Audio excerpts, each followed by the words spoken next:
Hi hello నమస్తే అందరికీ welcome to my channel home cooking food journal.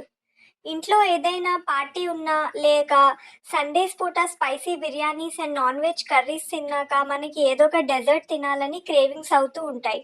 అలాంటప్పుడు ఈ షాహీ తుకడా ఒక్కసారి ట్రై చేసి చూడండి. ఎక్కువ టైం కూడా ఏం పట్టదు, జస్ట్ 15 మినిట్స్ అంతే. ఇది తిన్న వాళ్ళు మీకు 100కి 100 మార్క్స్ వేసేస్తారు, ఇది మాత్రం నా గ్యారంటీ. దీనికోసం నేను 5 బ్రెడ్ స్లైసెస్ని తీసుకున్నాను. ఫస్ట్ ఎడ్జెస్ అయితే కట్ చేసేసాక ట్రయాంగిల్ షేప్లో బ్రెడ్ స్లైస్ని కట్ చేసుకున్నాను. మిగతా వాటిని కూడా సేమ్ అదే షేప్లో కట్ చేసి ఒక ప్లేట్లో పెట్టుకున్నాను. దీన్ని ట్రయాంగిల్లోనే కట్ చేయాలని రూల్ ఏమీ లేదు, మీకు నచ్చిన షేప్లో కట్ చేసుకోవచ్చు. నెక్స్ట్ స్టవ్ మీద పాలు మరిగించుకున్నాను.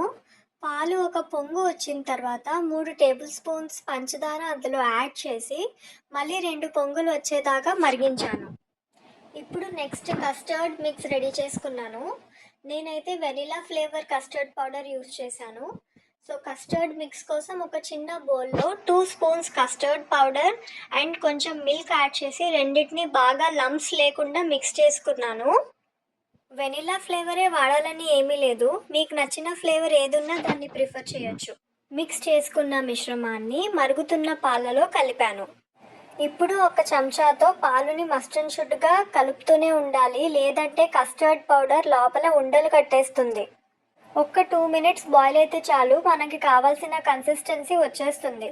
స్టవ్ ఆఫ్ చేసి దాన్ని కాసేపు చల్లారేదాకా పక్కన పెట్టేసుకున్నాను. ఇప్పుడు ఒక కడాయిలో ఆయిల్ హీట్ చేసుకొని అందులో 1 స్పూన్ ఘీ యాడ్ చేసుకొని ఆయిల్ బాగా హీట్ ఎక్కాక 1 బై 1 బ్రెడ్ స్లైసెస్ని అందులో యాడ్ చేసుకొని గోల్డెన్ బ్రౌన్ అయ్యేదాకా బాగా ఫ్రై చేసుకోవాలి. ఫ్రై అయిపోయిన పీసెస్ అన్నిటిని ఒక ప్లేట్లోకి తీసుకొని వాటిని సెపరేట్గా పెట్టుకున్నాను. అంతేనండి, బ్రెడ్ కూడా రెడీ అయిపోయింది, మన కస్టర్డ్ మిక్స్ కూడా రెడీ అయిపోయింది. 90% మన డిష్ రెడీ అయిపోయినట్టే.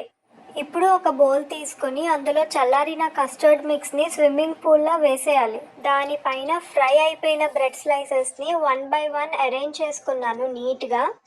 ఇప్పుడు దానిపైనుంచి మళ్ళీ కాస్తంత కస్టర్డ్ పోసి చాప్ చేసి పెట్టుకున్న డ్రై ఫ్రూట్స్ని దానిపైనుంచి గార్నిష్ చేసుకున్నాను.